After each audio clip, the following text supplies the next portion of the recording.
नीर निधि से धीर हो, वीर बने गंभीर। पूर्ण तैर कर पालिया,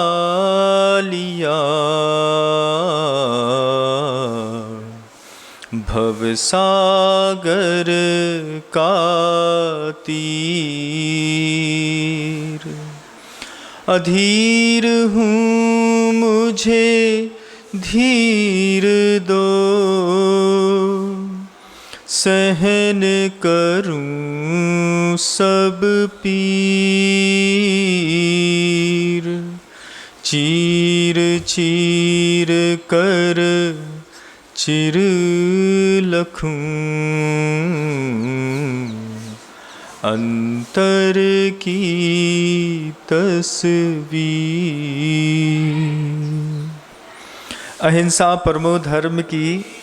परम पूज्य आचार्य भगवंत गुरुदेव श्री विद्यासागर जी मुनि महाराज की, समस्त मुनि संघ की, परम पूज्य मुनि शिक्षक बेनमणि सागर जी महाराज की जय, समस्त मुनि संघ की जय।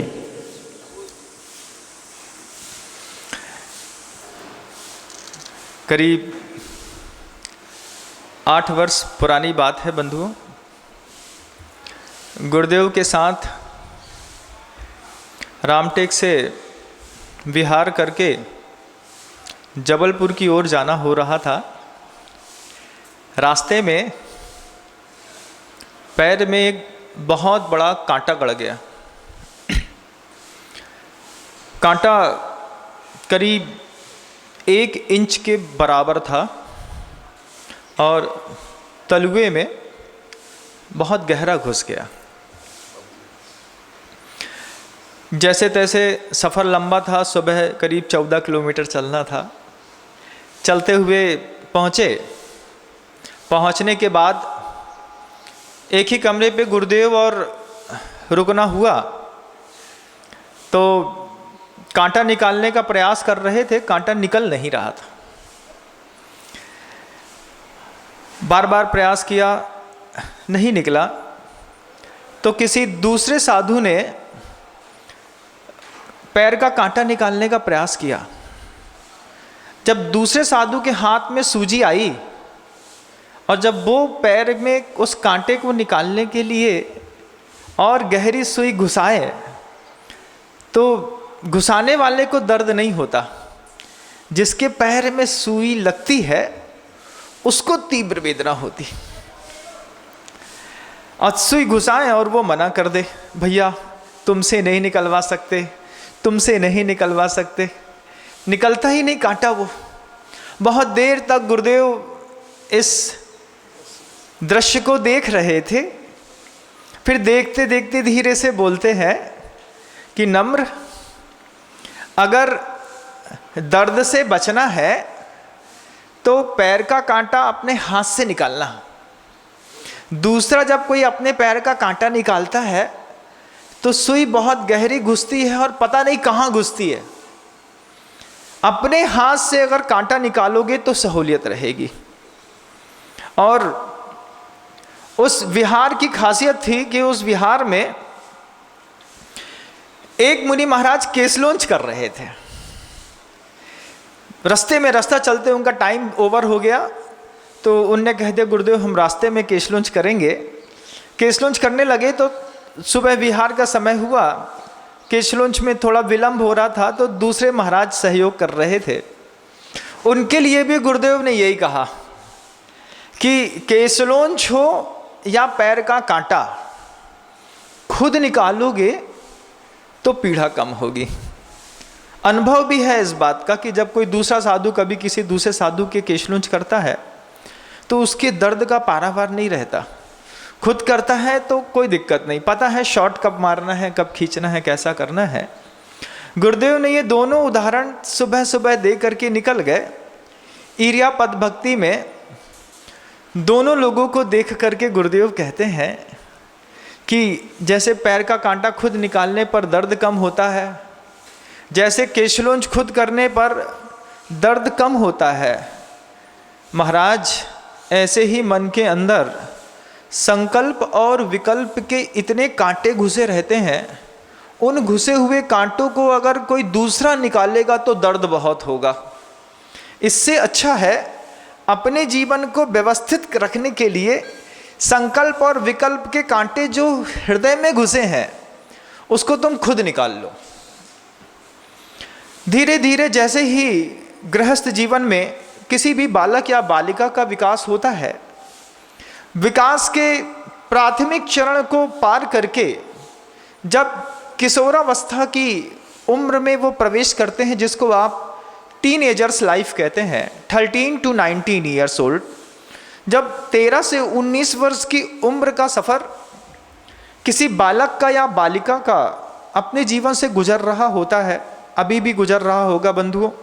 सुनने वाले लोग ट्रेन में चलते चलते भी इस उद्बोधन को सुन रहे होंगे, कुछ बस में सुन रहे होंगे, कुछ कार में, जिसको जहाँ जैसी अनुकूलता मिल रही होगी वो जरूर इस उद्बोधन को सुन रहा है।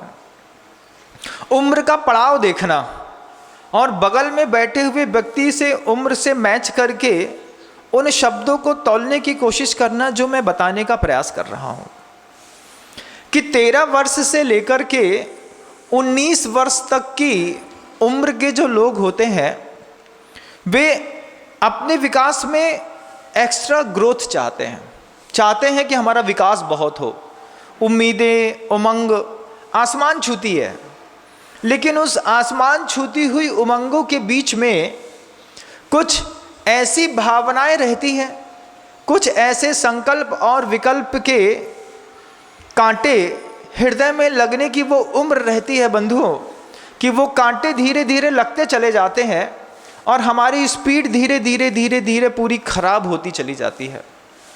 और एक समय ऐसा आता है कि ये इको दे रहा है थोड़ा सा, एक उम्र ऐसी आती है कि उस उम्र में छोटी सी उम्र रहती है और व्यक्ति आत्महत्या के लिए पुरुषार्थ करता है, घर से भागता है, कुछ और अनैतिक क्रियाओं को करता है।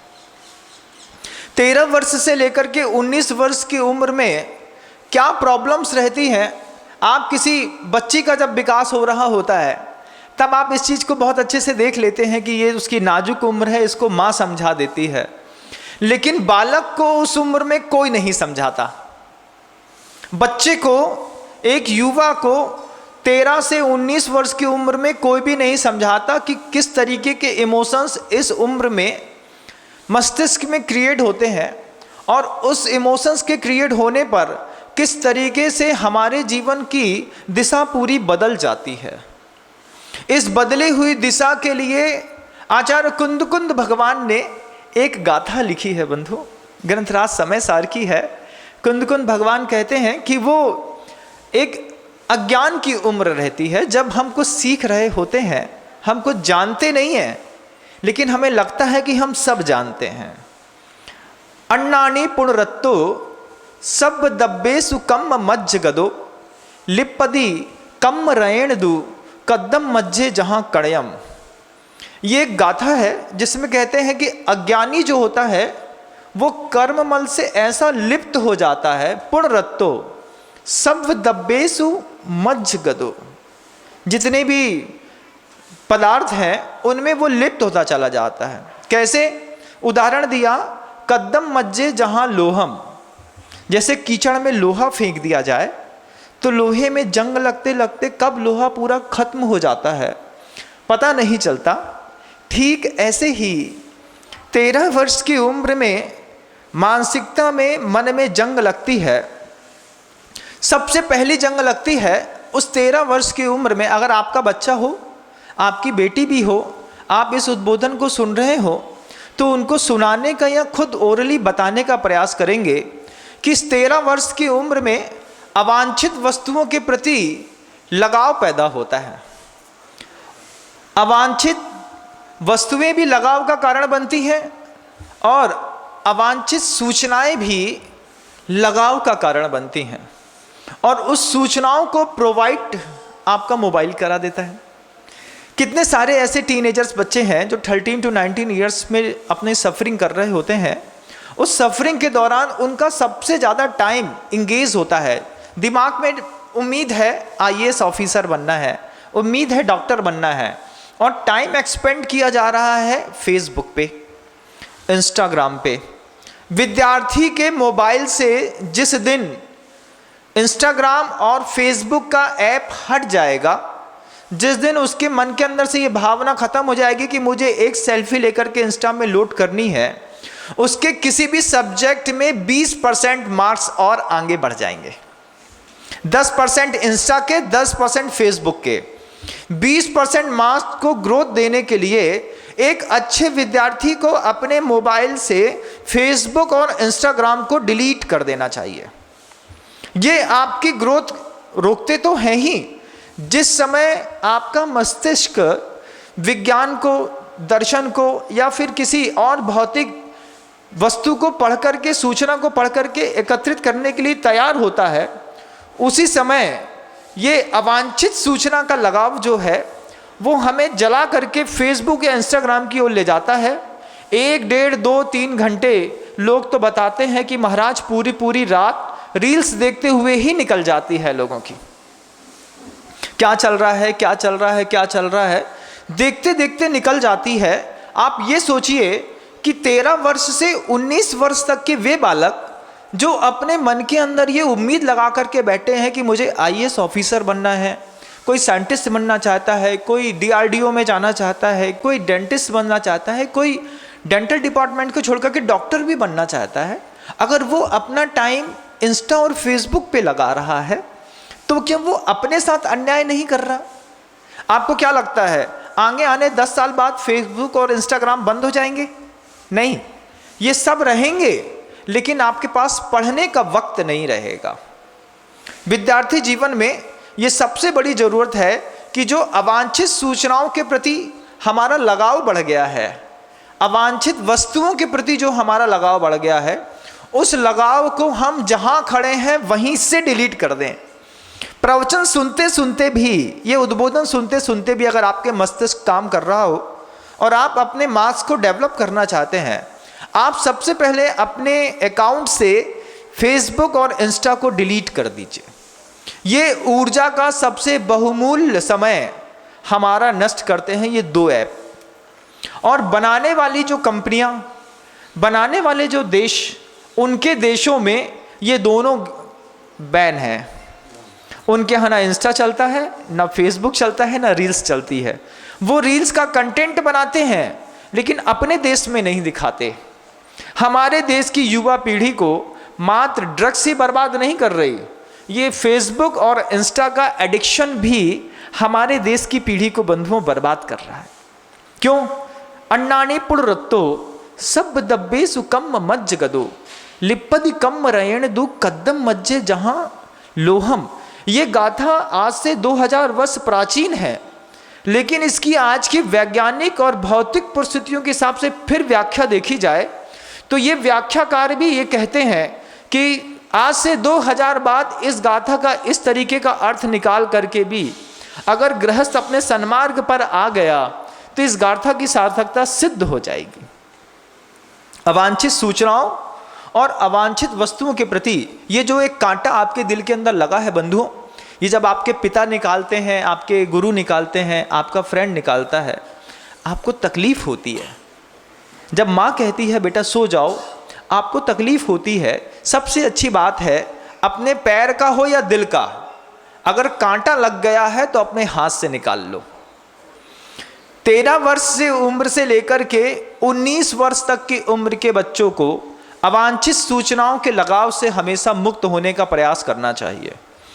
दूसरी, क्लैरिटी ऑफ अंडरस्टैंडिंग, कि अपने आप में समझ की स्पष्टता का अभाव भी इसी उम्र में रहता है बंधुओं। हम इस उम्र में जब स्कूल में पढ़ रहे होते हैं, जब हम इस उम्र में कॉलेज चले जाते हैं या फिर किसी कोचिंग इंस्टीट्यूट को ज्वाइन करते हैं, उस समय हमारा क्लैरिटी ऑफ अंडरस्टैंडिंग नहीं रहती। हम समझ नहीं पाते कि हमें क्या करना है और क्या नहीं करना है।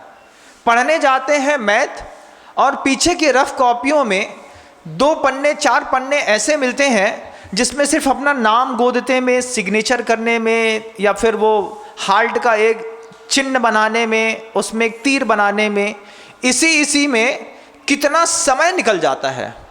हर रफ कॉपी के पीछे के सवाल, पीछे का सिग्नेचर आपके व्यक्तित्व को निर्देशित करता है। क्लियरिटी ऑफ अंडरस्टैंडिंग हमारी लाइफ में उस बच्चों की उम्र में भी बहुत ज़रूरी है। अगर आप अपने बच्चे को नहीं समझा पाते हैं तो बच्चों को कहिए कि सिर्फ ये प्रवचन एक बार सुन लें, वो अपने आप समझने का प्रयास करेंगे। अगर उन्हें वास्तव में इस मनुष्य पर्याय में आने के बाद कुछ बनना है तो ये छोटी छोटी चीज़ें हैं, एक उम्र के बाद बेमानी अपने आप हो जाती हैं, कोई कीमत नहीं रहती इन लोगों की, इन चीज़ों की, लेकिन अभी वो बहुत जानदार दिखाई देती हैं।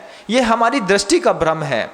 अब किसी कोचिंग इंस्टीट्यूट में गए और किसी ब्राह्मण समाज की लड़की ने, हिंदू समाज की लड़की ने, वैष्णव लड़की ने, या फिर किसी जैन लड़की ने किसी मुसलमान लड़के के साथ अपना संबंध बना लिया। क्लियरिटी ऑफ अंडरस्टैंडिंग नहीं होने के कारण हम क्या करते हैं, सब एक जैसे हैं, संबंध बना लिया।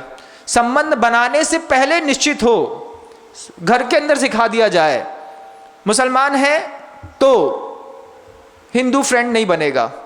महाराज इतना स्पष्ट वहाँ भी सिखाया जाता है कि अगर तुम मुसलमान हो तो किसी हिंदू को अपना फ्रेंड नहीं बनाओगी। उधर तो बहुत अच्छे से सिखाया जाता है किसी बेटी को कि किसी भी हिंदू से, किसी भी जैन से, किसी भी इससे कोई संबंध नहीं बनाओगी। आप देख लीजिएगा पूरी सृष्टि पर ऐसा कोई भी केस देखने और सुनने में नहीं आता। इधर से वहाँ जाने के केस तो सुनने में आते हैं, वहाँ से यहाँ आने का एक भी केस सुनने में नहीं आता बंधुओं। क्यों? क्योंकि माइंड में सेट कर दिया गया है, क्लियरिटी ऑफ अंडरस्टैंडिंग है, लेकिन टीनेजर्स में ये नहीं रहता।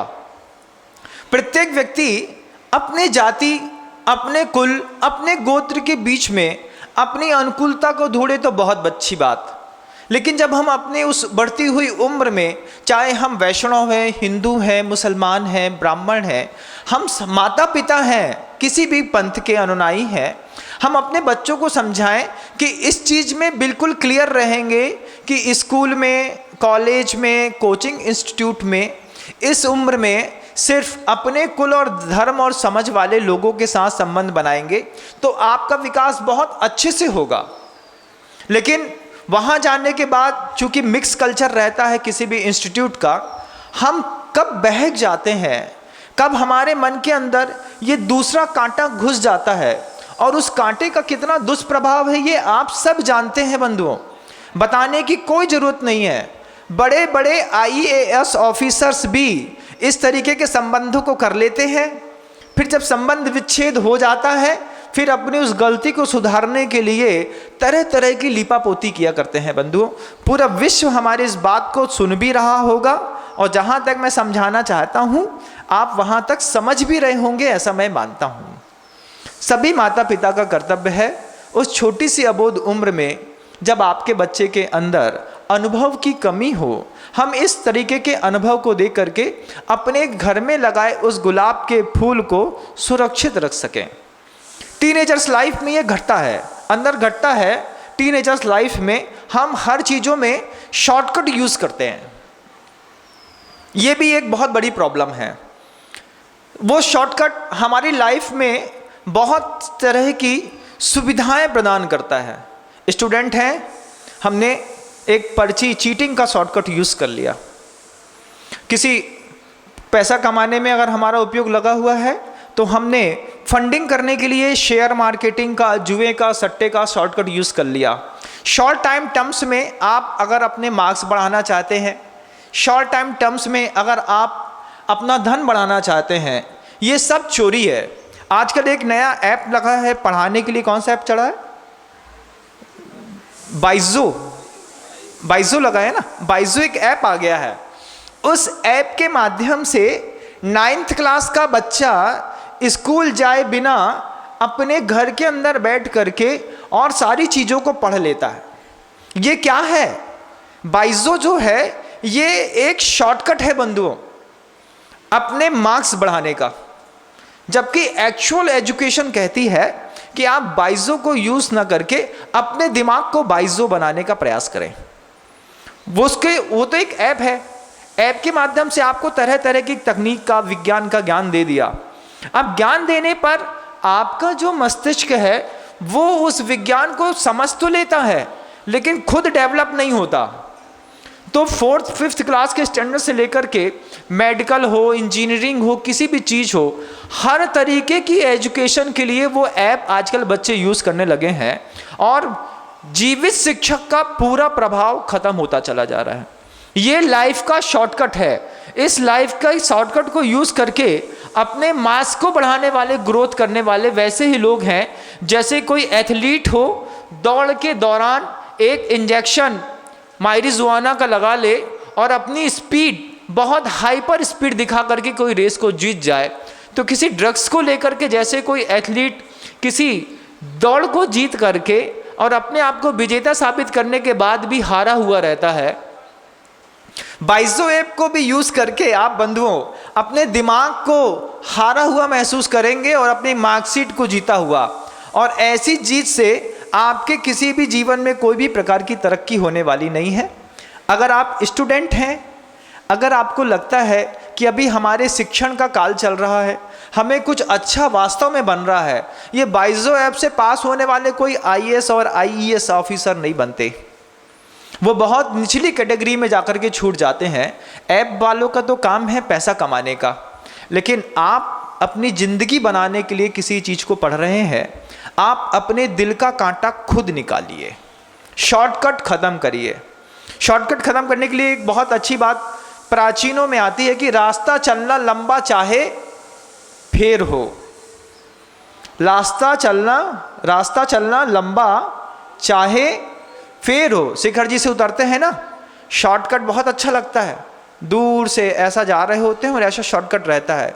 जब उसी शॉर्टकट के चक्कर में पैर में पत्थर लग जाता है, कांटा लग जाता है या फिर हम भटक जाते हैं, तब वो शॉर्टकट बहुत बुरा लगता है। तो रास्ता चलना लंबा चाहे फेर हो, भोजन करना अपनी माँ के हाथ से चाहे जहर हो, सलाह लेना भाई की चाहे बैर हो। ये पूर्वज ऐसी कुछ शिक्षा दे करके जाते थे। आज हमने इन सारी चीज़ों को इग्नोर करके और हमने हर चीज़ का एक शॉर्टकट निकाल लिया। अब हम शॉर्टकट से डेवलप होना चाहते हैं, हर चीज़ में शॉर्टकट चाहिए और वो शॉर्टकट आपकी लाइफ में भी एक शॉर्टकट बनाता है बंधुओं, जिसके माध्यम से आपका उन्नत विकास जो उच्चतम अवस्था तक होना था उससे आप वंचित रह जाते हैं।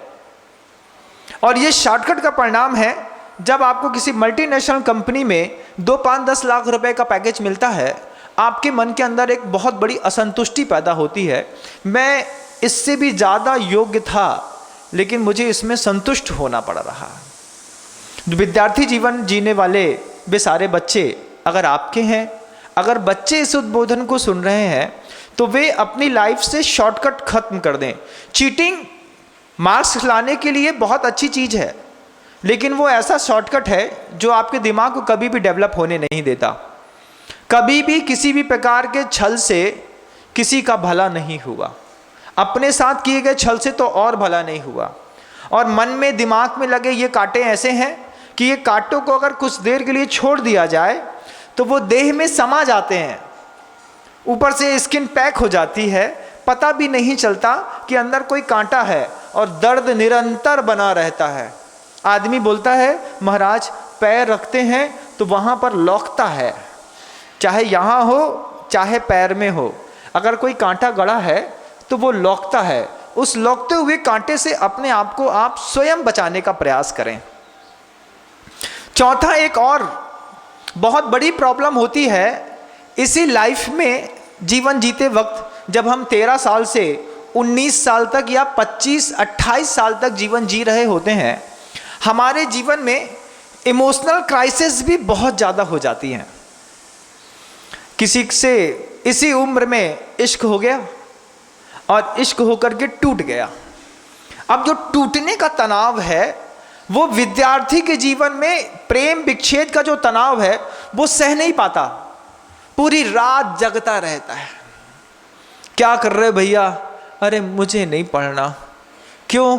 तुम तो देवदास जैसे हो गए, तुमको नहीं पता, तुम्हारे जीवन में वो घटना नहीं घटी जो हमारे जीवन में घटी है। हाँ भैया, इसलिए तो बोल रहे हैं कि ये विद्यार्थी जीवन है, अपने इस विद्यार्थी जीवन को देवदास मत बनाओ, मत ऐसी स्थितियों में अपने आप को लेकर के जाओ कि जिससे तुम्हारी इमोशनल क्राइसिस के कारण जो है तुम्हारा खुद का डेवलपमेंट रुक जाए। तो इसी उम्र में वो भाव पैदा होते हैं, इसी उम्र में हर युवा युवती के अंदर वो अट्रैक्शन पैदा होता है, और उस अट्रैक्शन में इन्वॉल्व होने के बाद हम अपनी लाइफ को ऐसा इंगेज कर लेते हैं कि पढ़ाई में हमारे पिता 100% पैसा देते हैं, मार्क्स हमारा सिर्फ 30% आता है। 70% जो आपकी लाइफ से परसेंटेज गायब हुए हैं एजुकेशन के, उस एजुकेशन को गायब करने का सबसे बड़ा काम इमोशनल क्राइसिस का है। हम किसी इश्क में पड़ गए, हम किसी तनाव में पड़ गए, हम किसी बिखराव में पड़ गए, हाथ में जाम आ गया, सिगरेट आ गई, एक मूवी आ गई, मूवी को देखते और उससे इंस्पायर होकर के हम सीखते कि भैया जब इश्क का तनाव बढ़ता है तो फिर ये करना पड़ेगा। और जब वो तनाव कोई रिलीज करने वाला, समझाने वाला गुरु नहीं होता, माता पिता नहीं होते, तो फिर आदमी आत्महत्या की ओर उतारू हो जाता है। आप उन्हीं मोबाइल ऐप्स में कितनी घटनाएं सुनते होंगे, प्रेमी प्रेमिका ने प्रेम में असफल होकर के जान दे दी। जान देने का समय ही नहीं था, अभी तो समय ही नहीं था जान देने का जब आपने जान दे दी।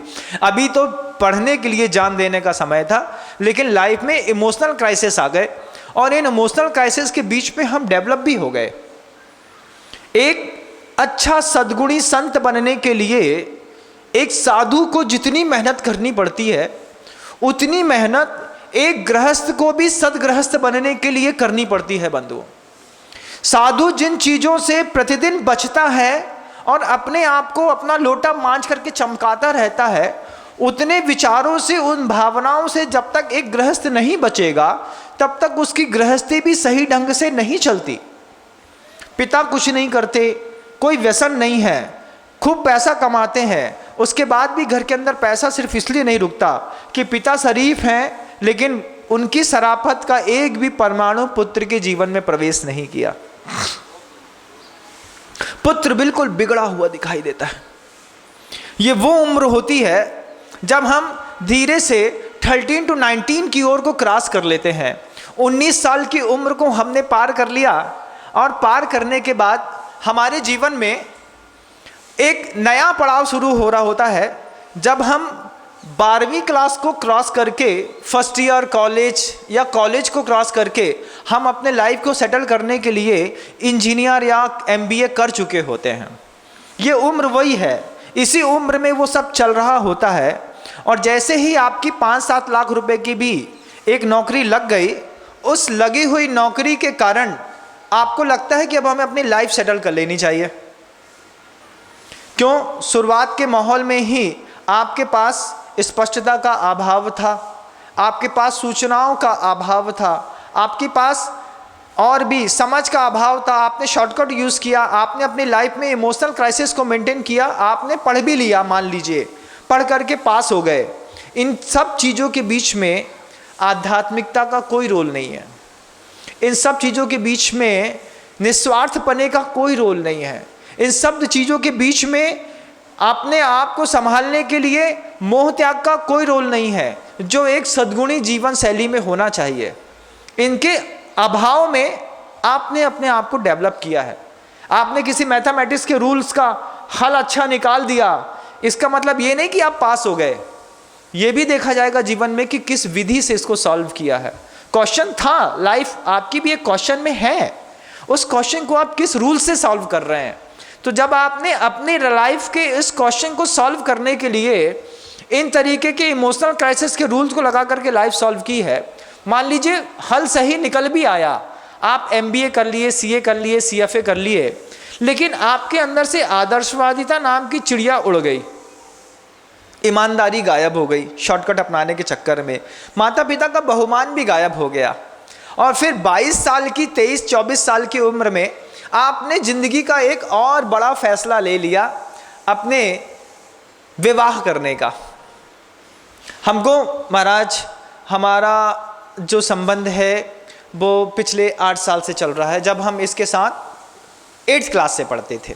कितने अच्छे से बोलते हैं आप, ऐसा बोलते हैं जैसे हमने बहुत बड़ा तीर मार लिया है। हाँ, हम 8 साल पुराना हमारा बहुत गहरा संबंध है, शादी करना चाहते हैं, इसी से करेंगे चाहे कुछ हो जाए। 22-24 साल की उम्र में लव मैरिज करके, आप कोर्ट मैरिज करके कहीं भी घूम करके आ जाइए, उस प्रेम की उम्र बहुत ज़्यादा नहीं होती बंधु। आप कभी अपने जीवन में देखिएगा, आप इसको तो दिखाई देता है कि ये प्रेम में सफल हो गए हैं, असफल लोगों की लिस्ट देखनी है तो कभी आप अपने लोकल जिस गांव में नगर में आप रहते हैं उस कोर्ट में जाकर के संबंध विच्छेद के सिर्फ केस कितने दर्ज हैं ये देखिएगा, फिर पता चलेगा कि लव अफेयर्स करने वाले लोग किस तरीके से परेशान होते हैं। महाराज, आप ये बात प्रवचन में क्यों कह रहे हैं? क्योंकि मैं आप इस बात को प्रवचन में कहने का उद्देश्य है, प्रवचन के कहने के उद्देश्य के पीछे आचार्य कुंदकुंद भगवान की वे 2 गाथाएं हैं, जिन पहली गाथा में कुंदकुंद भगवान स्वयं कहते हैं, नानी रागप पजहो सब दब्बे सुकम मज्ज गदो नो लिपदी कम रेण दू कद्दम मज्जे जहां कड़यम। ये पहली गाथा। दूसरी गाथा अज्ञानी के लिए, अन्नानी पुण रत्तो सब दब्बे सुकम मज्ज गदो लिपदी कम रेण दू कद्दम मज्जे जहां लोहम।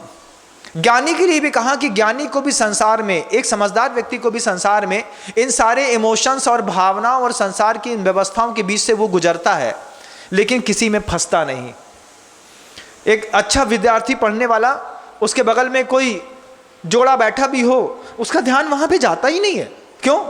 अभी तो मेरा अफेयर्स मेरी बुक से है, जब मेरा अफेयर मेरी बुक से हट जाएगा फिर मैं सोचूंगा कि मुझे किससे क्या करना है। लाइफ में कोई चीज़ पैशन भी होनी चाहिए। लाइफ का पैशन फिनिश कर दिया है हमने। किसी के लिए आईएएस पैशन हो सकता है, किसी के लिए अच्छा एजुकेशन पैशन हो सकता है। वो पैशन फिनिश करके हम ये छोटे छोटे कांटों को अपने दिल में गड़ा करके बैठे हैं और निकालने का नाम नहीं ले रहे। इसी का ये फल है कि आज इंजीनियर की वैल्यू खत्म हो गई।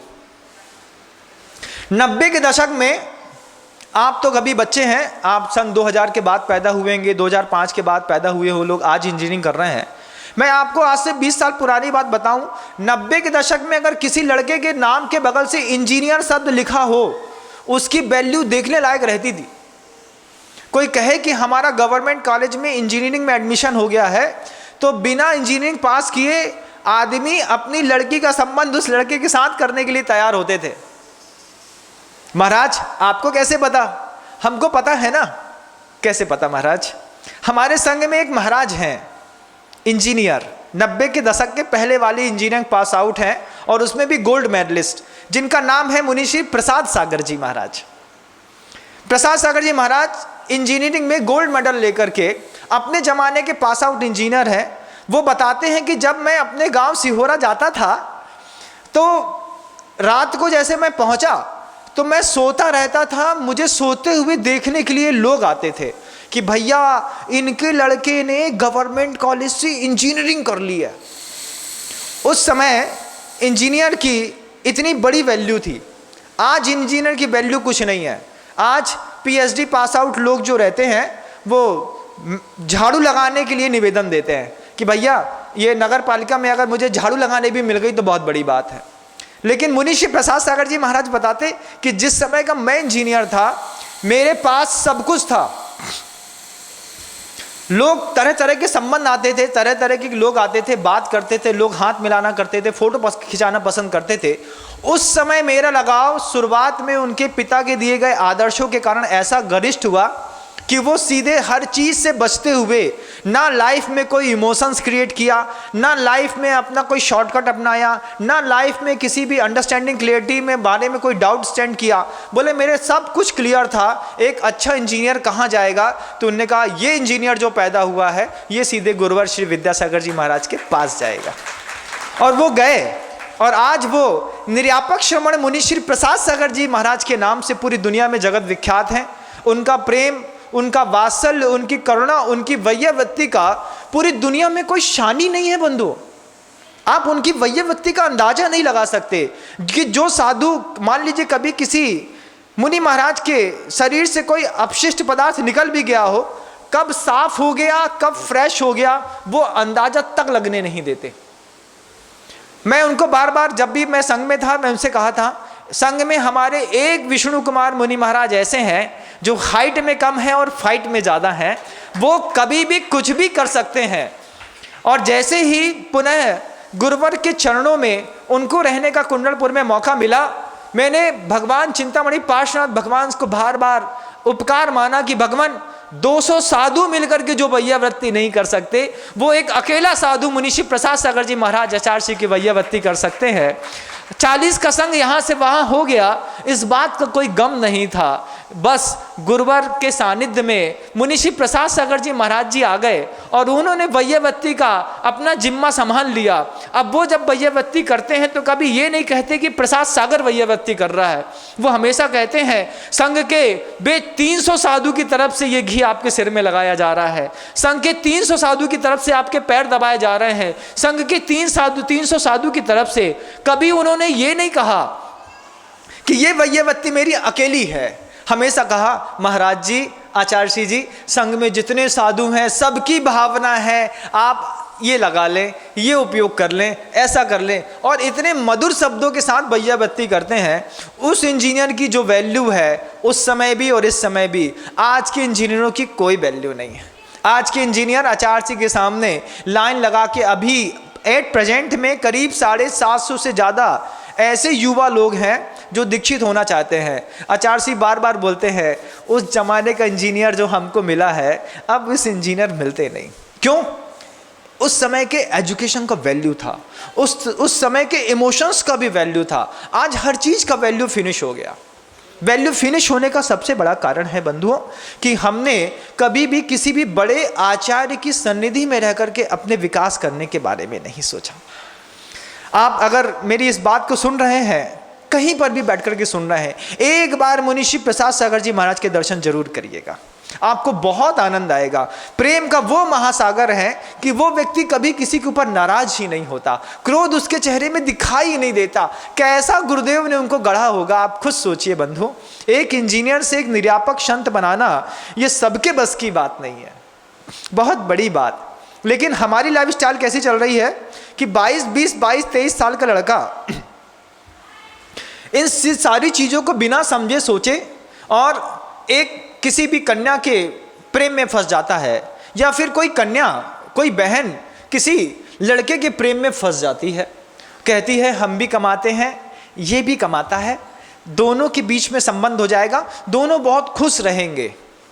जो बच्चे आज वर्तमान में, आज की डेट में लव मैरिज करने वाले हैं, आज की डेट में जिनने कर ली है उनकी बात नहीं कर रहा, अभी जिनकी हुई नहीं है, फिक्स भी हो गई होगी, वो मेरी इस बात को बहुत गौर से सुन लें।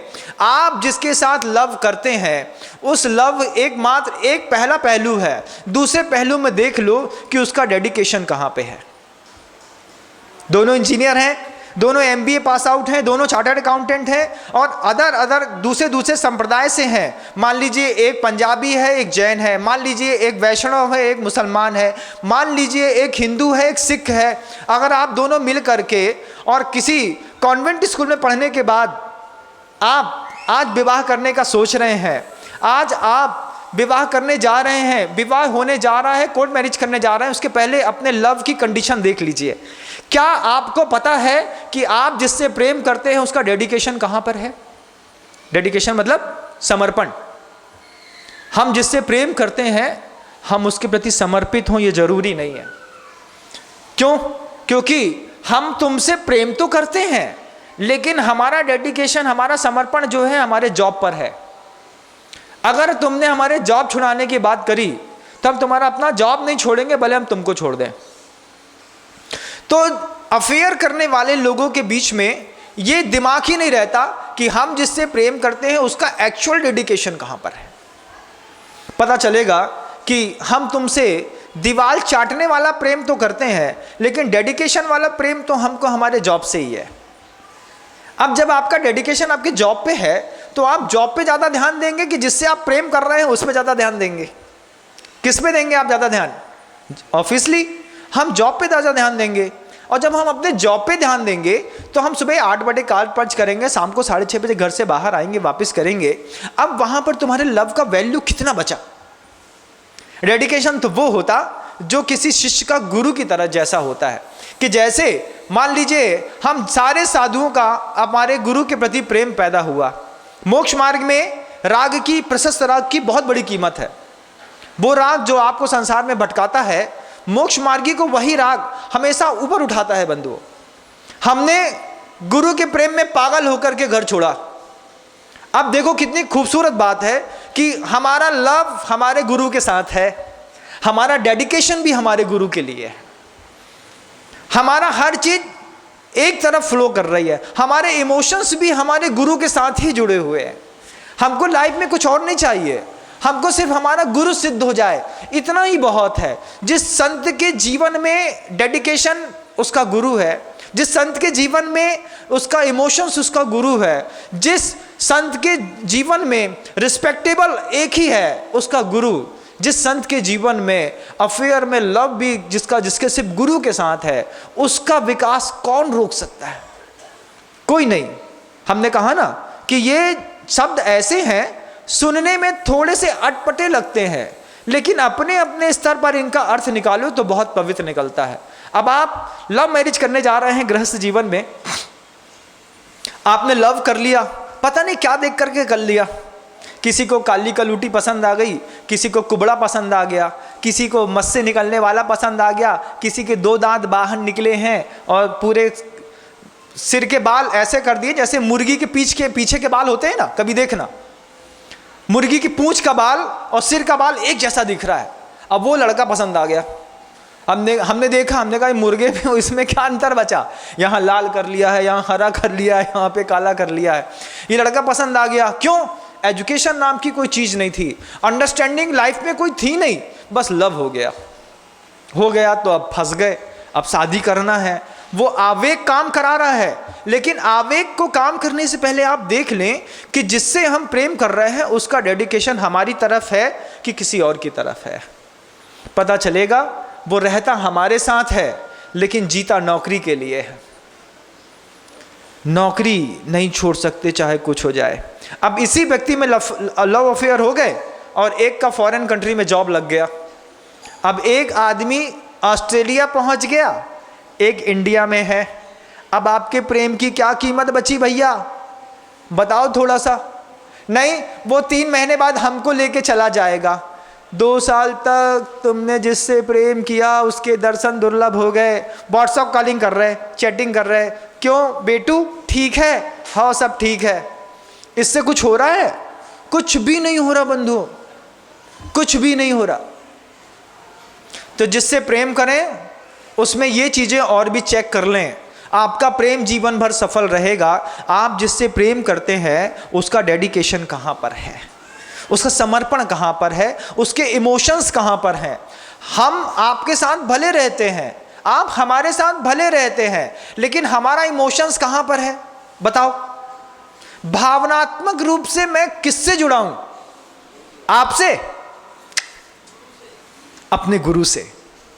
लेकिन आप जिससे प्रेम कर रहे हैं, एक बार चेक करिएगा कि आप जिससे प्रेम करके जिससे शादी करना चाहते हैं वो भावनात्मक रूप से किससे जुड़ा है। तो पता चलेगा भावनात्मक रूप से आपका अपोजिट ऑब्जेक्ट अपनी फैमिली से जुड़ा हुआ है। उसको उसकी माँ चाहिए, उसको उसके पापा के बिना नहीं रह सकता, मम्मा के बिना नहीं रह सकता, वो अपने भाई के बिना नहीं रह सकता। वो रहेगा तो अपने गांव में ही रहेगा। अब प्रेम तो कर लिया, प्रेम के साइड इफेक्ट्स में नहीं देखे कि भैया प्रेम की वो ऑब्जेक्ट को चूज करने के साथ हमको उसके माता पिता के व्यवहार को भी देखना पड़ेगा, हमको उसके पिता के साथ भी रहना पड़ेगा, उसके भाई को भी सहन करना पड़ेगा, उन पारिवारिक पृष्ठभूमियों को भी देखना पड़ेगा। उसके यहाँ का लिविंग स्टैंडर्ड मान लो अगर कुछ कम है तो उस कम लिविंग स्टैंडर्ड में अपने आप को मैनेज करना पड़ेगा। ये सारी चीज़ें क्यों? हमारा इमोशंस वहाँ जुड़ा है। अगर तुमने अपना इमोशंस वहाँ नहीं जोड़ा तो फिर हम तुम्हारे साथ नहीं रह सकते। तब लव 2 कौड़ी का बसता है। और प्रेम करने वाले सिर्फ प्रेम करते हैं, ना डेडिकेशन देखते हैं ना इमोशंस देखते हैं। और जब इमोशंस नहीं देखा कि हम जिस हाँ मान लीजिए आप लड़की हैं, किसी लड़के से प्रेम करती हैं, तो उसका इमोशंस भी तो देखो भाई, कि उसके माता पिता को भी तो आपको बेयर करना पड़ेगा ना। आप ऐसा तो नहीं कह सकते कि भैया हम तुम्हारे साथ रहेंगे, तुम्हारे मम्मी पापा से हमको कोई मतलब नहीं। उठा के एक चांटा मारेगा, समझ में आ जाएगा। तुमने मुझे मारा, मैं कोर्ट केस कर दूंगी, चल निकल यहाँ से, तू ना सही तो कोई और सही, और कोई और ना सही तो कोई और सही। जब वो लड़का ऐसा बोलेगा तब आप जाकर के गुरु से बोलेंगे, महाराज हमारी लड़की की ज़िंदगी बर्बाद हो गई, आप बचा लो। अब हम क्या बचा लें? शादी करने से पहले हमारा प्रवचन क्यों नहीं सुनाया था? अपनी लड़की को सुना देते, लड़की खुद समझ जाती, इतनी चीज़ों को चेक कर लेती, फिर शादी करने की सोचती। शादी के बाद तलाक करने की सोच रहे हैं, फिर महाराज हमारी लड़कियां को तनक समझा दी, बा बिल्कुल नहीं मान रही, बा पता नहीं कौन के साथ जाबो चाहत। अरे भैया महाराज क्या करेंगे? आप खुद समझाओ, आप अपने परिवार को खुद बचाओ।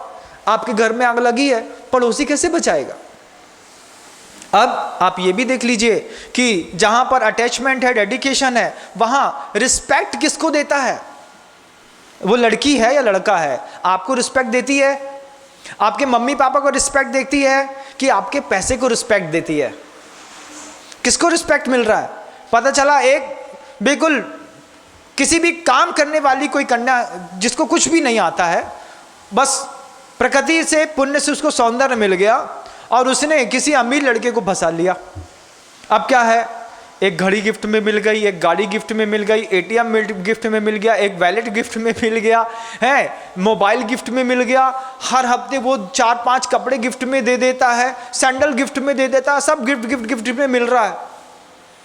पता चला घर में जाके देखा, हंसलाई सुन, ऐसा जीवन किस काम का है? ऐसा जीवन जी करके हम क्यों अपने आप को नरक में ढकेलना चाह रहे हैं? मुनि श्री आगम सागर जी महाराज जब हम 24 साल के थे और दीक्षित हुए थे, नए नए आए थे, उस समय भी हमसे बार बार एक बात कहते थे, विनम्र। हमने कहा हाँ बोलियो। बोले प्यार मोहब्बत धोखा है, तब कर लो भाई मौका है। आज भी उनके मुख से ये शब्द निकलते हैं, प्यार मोहब्बत धोखा है, तब कर लो भाई मौका है। हम आपसे इस उम्र के पड़ाव में कहना चाहते हैं कि अगर आप 25 साल के, 26 साल के, 27 साल के हैं, जब तक आपकी उम्र 27 साल की ना हो जाए तब तक प्रेम के चक्कर में बिल्कुल मत फंसियो, क्योंकि अकल की दाढ़ नहीं निकलती, विजिबिलिटी क्लियर नहीं होती, समझ में नहीं आता क्या सही है क्या गलत है। हम निर्णय ले लेते हैं और हमारा एक बार मुंह में कीचड़ में मुंह चला गया, उसके बाद अपने आप को साफ करना बहुत मुश्किल होता है। हर चीज़ की रिपेयरिंग नहीं होती बंधुओं।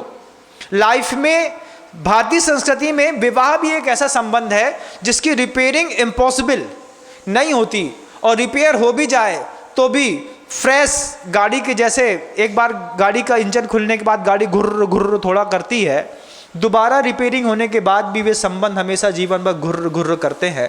27 साल से कम उम्र के बच्चे अगर लव अफेयर से बच जाएंगे तो उनका एजुकेशन सिस्टम भी बहुत अच्छा हो जाएगा, वे पढ़ लिख भी बहुत अच्छे से जाएंगे, IAS ऑफिसर भी बन जाएंगे, और फिर जो ऑब्जेक्ट, जो इमोशंस उसको लाइफ में परेशान कर रहे हैं वो भी उसको 27 के बाद, 25 के बाद अपने आप मिल ही जाएंगे। अपने माता पिता को देखना और अपने माता पिता को देख करके सीखना कि जब उम्र के 19-20 साल की पड़ाव में आपके माता पिता होंगे तब इनकी लाइफ में भी तो ऐसा चार्म होगा। आज वो चार्म कहाँ चला गया? क्यों? उम्र के साथ सब खत्म हो जाता है। और प्रेम एक ऐसी दुनिया का सबसे बड़ा धोखा है बंधुओं, हर वक्त अपना जगह स्पॉट बदलता है। आज इससे था, कल इससे है, परसों इससे, नरसों इससे, वो बदलता ही रहता है, उसमें कोई स्थायित्व तो नहीं है। और हम उसके कारण परेशान होकर के ट्रेन से कटने जा रहे हैं, हम मरने जा रहे हैं, हम अपना जॉब छोड़ रहे हैं, हम अपनी एजुकेशन छोड़ रहे हैं, हम अपना देवशास्त्र गुरु छोड़ रहे हैं। गुरु समझाते हैं कि भैया, हम बच्चे को समझा देते हैं, बच्चा कसम खा लेता है जब तक मेरी शादी नहीं हो जाएगी तब तक मैं मुनि महाराज के दर्शन करने ही नहीं जाऊंगी। माला फेरी जा रही है, किस बात के लिए? मम इच्छुत, जो मैंने इच्छा करी है वो मुझे शीघ्र मिल जाए। जैसे ही वो मिला, रावण के जैसे हमने अपनी माला छोड़ी, अपने कार्य को सिद्ध किया और आगे बढ़े। हमने देखा कई लोगों को भगवान पार्श्वनाथ के सामने, शांतिनाथ के सामने, आदिनाथ के सामने रीढ़ हड्डी करके ऐसा बैठे रहते हैं, दूर से देखने में लगता है जैसे कोई योगी बैठा है, योगिनी बैठी है। पता चला एक दिन भग गई। हमने कहा क्यों, वो जो समाइक करती थी वो भग गई। हाँ क्यों, बोले समाइक इसलिए करती थी, जैसे उससे शादी हुई अब समाइक की कोई ज़रूरत नहीं है।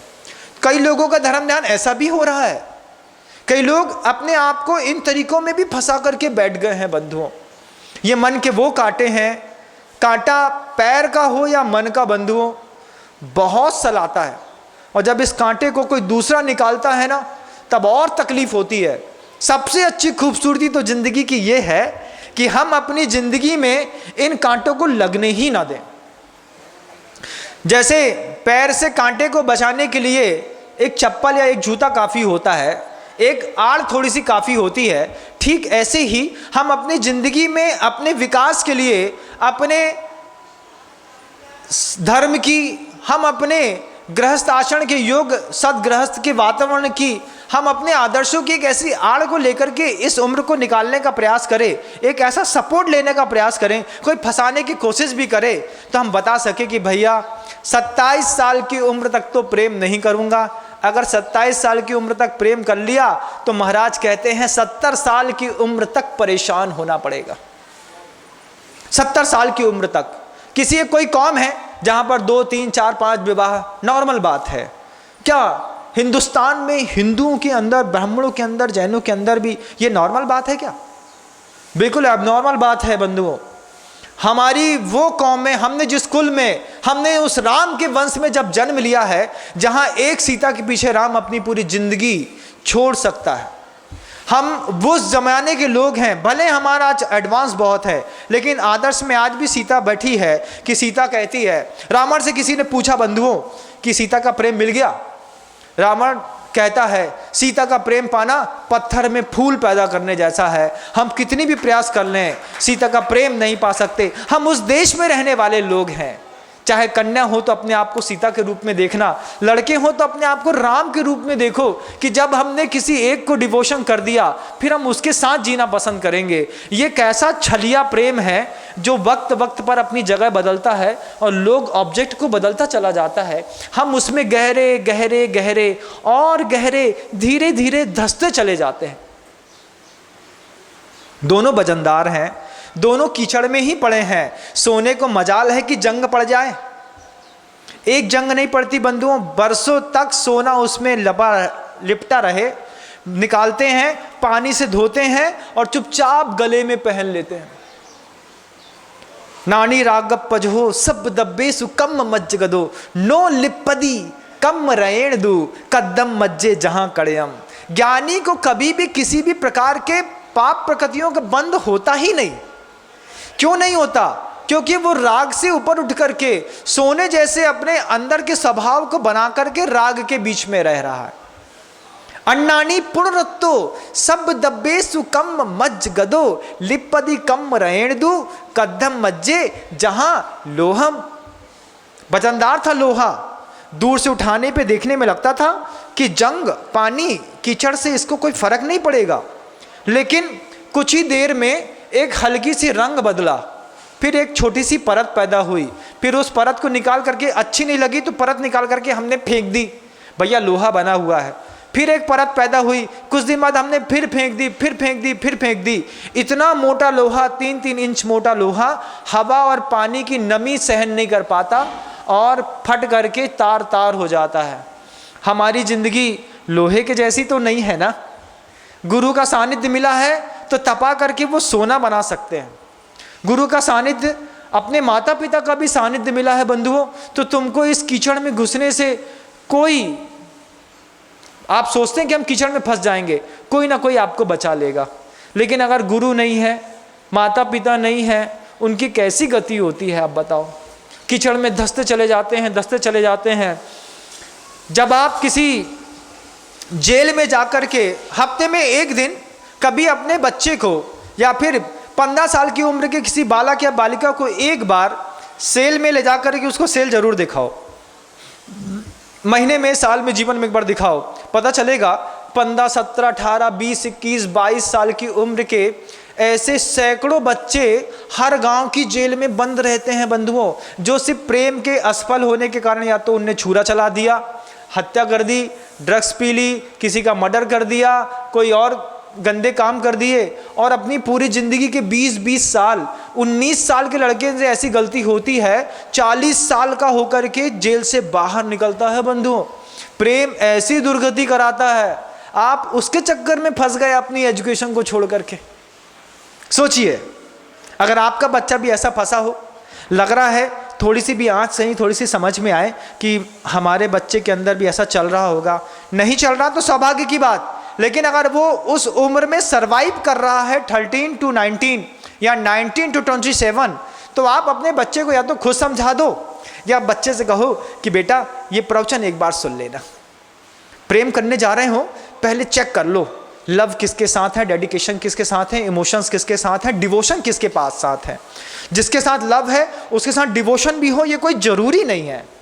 हम डिवोटी तो किसी और चीज़ को हैं, लेकिन रहते तुम्हारे साथ हैं, और उसके चक्कर में हम कुछ भी छोड़ सकते हैं, चाहे कुछ हो जाए। ऐसी मानसिकता और जीवन शैली के बीच में हम सब धीरे धीरे विकसित हो रहे हैं। हमारे उस जीवन में जंग ना लगे, गुरुओं ने क्या सोच करके 2 गाथाएं लिखी होंगी। और तत्वास सूत्रकार भी इसको छोड़ा नहीं। तत्वास सूत्रकार में उमा स्वामी महाराज ने भी इसको पकड़ा, बहुत अच्छे सब लिखा। क्या वो लिखते हैं, कैसे कैसे सूत्र लिखते हैं और उनकी शैली कैसी है कि आर्त रौद्र धर्म शुक्लानी, एक सूत्र लिख दिया, आर्त ध्यान, रौद्र ध्यान, धर्म ध्यान और शुक्ल ध्यान, 4 प्रकार के ध्यान होते हैं। फिर दूसरा सूत्र लिखते हैं परे मोक्ष हेतु, इसमें से अंत के जो 2 हैं वो मोक्ष का कारण है। अब इस सूत्र से एक नया सूत्र पैदा किया जाता है। अगर ये लिख दिया कि सूत्र परे मोक्ष हेतु, तो आद्य संसार हेतु, आर्त ध्यान और रौद्र ध्यान किसका कारण है? संसार का कारण है। सूत्र के पीछे का जो सूत्र है वो और जानदार होता है। फिर इसके बाद फिर और सूत्र लिख दिए, आर्तमा मनोज्ञ संप्रयोगे तद विपुग्रह समति समन्वाहारः, ये सूत्र लिख दिया आर्त ध्यान का उपयोग बताने वाले जीव की स्थिति। फिर उसके बाद फिर लिख दिया विपरीतम मनोज्ञस्य, इष्ट वियोगज और अनिष्ट वियोगज में। अब अनिष्ट वियोगज की व्याख्या कर दी, अब इष्ट वियोगज पूछा तो बोले इससे जो उल्टा है बस वो इष्ट वियोगज है। ठीक ऐसे ही ये जो पूरा प्रवचन है, ये पूरा प्रवचन संसारी का है। संसार से निकलने वाला हर चीज का उल्टा सोचना शुरू कर दे। क्या उल्टा सोचना शुरू कर दे? अवांछित सूचनाओं के प्रति जो आपका लगाव था, ऊंचा उठने वाला संकल्प कर ले, वांछित सूचनाओं के प्रति ही अपने लगाव को स्थापित दूंगा। जिन चैनलों के माध्यम से, जिस ऐप के माध्यम से मेरे अंतर मन का विकास होता है, मुझे विकसित करने के लिए सिर्फ उन्हीं चैनल्स, उन्हीं ऐप्स को देखना है। महाराज कहते हैं दृष्टि, क्लैरिटी ऑफ अंडरस्टैंडिंग होनी चाहिए। स्पष्टता का संसार में अभाव है, मैं अपनी क्लैरिटी ऑफ अंडरस्टैंडिंग को स्टैंड कर लेता हूँ। महाराज कहते हैं शॉर्टकट यूज़ नहीं करना है, मैं बिल्कुल नियम बना लेता हूँ। कुछ लोग बहुत शॉर्टकट यूज़ करते हैं, भगवान बनने का भी शॉर्टकट है। क्या है? कुछ नहीं, घर के अंदर बैठे रहो, अहमिको खल शुद्धो दंड सन्नान्मयो सदारूबी, पढ़ ली गाथा याद करते रहते हैं। क्या है? दर्शन, ज्ञान और चारित्र की व्याख्या ही अलग करते हैं। वो कहते हैं वो घर के अंदर बैठकर भी जो आत्मा अपने आप में रमण कर रही हो, कहीं नहीं जा रही, बस वही तो चारित्र है। तो ये शॉर्टकट है बंधुओं, इस शॉर्टकट से कुछ नहीं मिलता। शॉर्टकट भी छोड़ देना चाहिए। अगर हमको डेवलप होना है, मोक्ष मार्ग में डेवलप होना है, शॉर्टकट छोड़ देना चाहिए। हम ऐसा कर लेंगे हो जाएगा, नहीं हो पाएगा। उसके बाद इमोशनल क्राइसिस अगर आपके संसार का कारण है, तो फिर भावुकता विहीन जीवन जीना बहुत अच्छा होता है। जितने भी गुरु होते हैं वे सारे गुरु दयालु और करुणावान तो होते हैं, लेकिन भावुक नहीं होते। मेरे पैर में कांटा गड़ गया है, आचार्य श्री अगर इस बात में भावुकता ले लें, क्या अरे कांटा गड़ गया है, नहीं निकालो, उसको दर्द होगा और चीखेगा, चिल्लाएगा, हिलाएगा, तो उस भावुकता से क्या होगा बताइए? पैर में गैंग्रीन हो जाएगी। अब गैंग्रीन होने पर अभी कांटा निकालने का दर्द सहना था, फिर पैर काटने का दर्द सहना पड़ेगा। पैर काटने का दर्द ना सहना पड़े, इससे अच्छा है एक सुई घुसा करके हम इमोशनल क्राइसिस से अपने आप को फिनिश कर लें। महाराज कहते हैं प्यार मोहब्बत धोखा है 27 साल तक। एक बार युवा वर्ग अपने दिमाग में बैठा तो ले, देखो फिर कितना आराम होता है। जिंदगी इतनी खूबसूरत चलेगी। बस क्या करना है? पढ़ना है, पढ़ना है और पढ़ना है, प्रेम में नहीं फंसना है। ये हमारे सारे इमोशंस को बिगाड़ देता है, हमारे पैशन को बिगाड़ देता है। मुझे अपना पैशन डिस्टर्ब नहीं करना है। तो 12वीं क्लास की 10वीं क्लास की उम्र में जो आपने अपना पैशन क्रिएट किया था, अपना टारगेट अचीवमेंट करने के लिए आपने गोल सेट किया था कि 10th क्लास में मैंने मैथ इसलिए ली है कि मुझे इंजीनियर बनना है, मैंने मैथ इसलिए लिया है कि मुझे चार्टर्ड अकाउंटेंट बनना है, MBA मैं कॉमर्स इसलिए लिया है कि मुझे MBA करना है, मैंने बायोलॉजी इसलिए लिए है कि मुझे डॉक्टर बनना है। वो जो गोल आपने 10वीं क्लास में सेट किया था, आज वो गोल कहाँ चला गया? वो गोल हो गया। अब क्या बचा है? हम उसके बिना नहीं रह सकते महाराज जी, चाहे कुछ हो जाए। अरे भैया, क्यों बर्बाद करते हो अपने आप को? प्रेम नाम की कोई वस्तु संसार में है ही नहीं। प्रेम से अच्छी वस्तु है संसार में वात्सल्य की, जो आचार्यों ने लिखी। बोले प्रेम करोगे धोखा पाओगे, लेकिन वात्सल्य कभी भी धोखेबाजी नहीं करता। वात्सल्य क्या कहता है? धारा ऊपर से नीचे बहती है। वात्सल्य प्रेम वो चीज है कि कभी भी जिससे किया जाता है उससे कोई अपेक्षा नहीं रखता। प्रेम के बदले में कुछ चाहना, प्रेम की प्रतिष्ठा में दाग लगाना है। अगर आप किसी से प्रेम करते हैं तो उस प्रेम की सफलता तो तब है जब आप उससे कुछ चाहते ना हो। जैसा गुरुदेव हम लोगों से कुछ भी, कितना भी सफल हो जाए हम लोग, वो हमसे कुछ नहीं चाहते। तुम मेरा नाम लो, वो ये भी नहीं चाहते। ये तो शिष्य की इज्जत बढ़ती है अपने गुरु का नाम लेने पर, इसलिए वो 1000 बार अपने गुरु का जयकारा लगाता है। गुरु का कुछ नहीं बढ़ता। गुरु नहीं चाहते कि तुम शिष्य हो तो मेरे नाम का जयकारा लगाओगे तो मेरी इज्जत बढ़ेगी। अरे शिष्य की इज्जत बढ़ती है। शिष्य अपने आप को बहुमानित महसूस करता है कि मैंने इतने ऊंचे कुल में जन्म लिया, इतने ऊंचे गुरु मेरा आधार स्तंभ बने, इतने ऊंचे गुरु के सहारे मैं बड़ा हुआ पड़ा हुआ। उन गुरु का जयकारा लगाने से इधर तो पाप कर्म की निर्जरा होती है, पुण्य बढ़ता है, अंदर उल्लाद पैदा होता है। गुरु बोलते हैं तुम्हारे जयकारे से मेरे अंदर कोई प्रभाव नहीं होता। क्यों? इमोशनल लेस हैं, वो भावुक नहीं है लेकिन दयालु है, करुणावान है। आप किसी भी व्यक्ति के प्रति करुणावान बनिए, दयालु बनिए, लेकिन भावुक ना बनिए। लगे कि आपके बच्चे के दिल में इस तरीके के कोई कांटे गड़े हैं, या तो आप खुद निकाल दीजिए। नहीं गड़ा है तो उसको प्रवचन सुना के बोलिए बेटा लाइफ को ग्रोथ लेना हो, ये प्रवचन जरूर सुन लेना, इसके बाद तुम्हारी ज़िंदगी में 4 चांद लग जाएंगे। अगर तुम्हें बात समझ में आ गई तो बहुत अच्छी बात। ट्रेन में सुन रहे वे लोग जो मेरी बात सुन रहे होंगे, यहाँ से बस में सुन रहे होंगे, अपने रूम में बैठे बैठे सुन रहे होंगे, और जिनके इमोशंस कभी किसी अपोजिट ऑब्जेक्ट के साथ अटैचमेंट हो गए होंगे, उन सबसे मैं कहना चाहता हूँ फालतू में भ्रम में मत फंसे रहो। उस मृग मरीचिका से बाहर निकलो, सिर्फ अपना विकास करो, अपने विकास करको। या विद्या सा विमुक्त है, विद्या वो है जो मुक्ति का कारण बनती है। तुम्हारे ये एजुकेशन तो तुम्हें बर्बाद करने के लिए कारण बनती है। लग रहा है पढ़ नहीं पा रहे हैं, लग रहा है हॉस्टल में माहौल नहीं है, यू विल कम बैक। तुम वापिस आ सकते हो, अपने पिता का व्यवसाय चलाओ, अपनी माँ के साथ रहो, लेकिन अपने विचारों को, अपने आचारों को, अपनी संस्कृति को सुरक्षित रख सको। ऐसी मंगल भावना भाता हूँ गुरुदेव के आशीर्वाद के साथ कि आप गृहस्थ हैं और जीना चाहते हैं। आपका जीवन इस बेकार के प्रेम में फंसे हुए जो लोग हैं, जो इसमें फंस करके अपने आप को बर्बाद कर रहे हैं, वे सारे लोग अपने इस प्रेम भाव से ऊपर उठ करके वात्सल्य भाव को प्राप्त कर अपने जीवन को समृद्ध करें। इन्हीं भावनाओं के साथ गुरुवर श्री विद्यासागर जी मुनि महाराज की जय।